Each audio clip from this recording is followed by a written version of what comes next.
আজকের recipe golden মাছের ঝাল। মাছটা ভালো করে ধুয়ে নুন আর হলুদ দিয়ে আধা ঘন্টা রেখে দেবো। এরপর মিক্সচারে কাঁচা মরিচ, কাঁচা পেঁয়াজ, কাঁচা টমেটো, সামান্য জল আর সাদা সর্ষে দিয়ে পেস্ট করে নেব। এরপর কড়াই তেল গরম হয়ে গেলে মাছগুলো লাল লাল করে ভেজে নেব। মাছ ভাজা হয়ে গেলে মাছটা একটা পাত্রে তুলে নিন।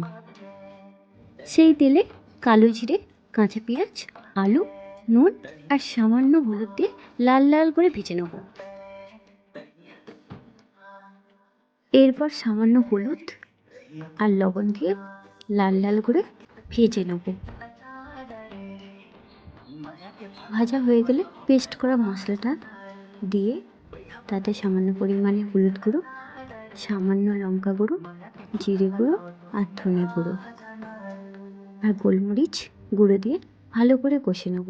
এরপর আদা বাটা দিয়ে কষিয়ে নেব। কিছুক্ষণ কষাতে মশলা থেকে একটু তেল বেরোবে।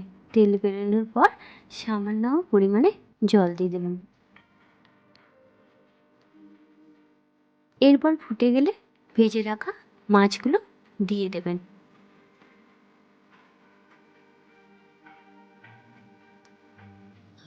ব্যাস রেডি গোল্ডেন মাছের ঝোল। এখনও যারা যারা আমার চ্যানেলটাকে সাবস্ক্রাইব করেননি প্লিজ একটা করে সাবস্ক্রাইব করে যাবেন। Thank you so much.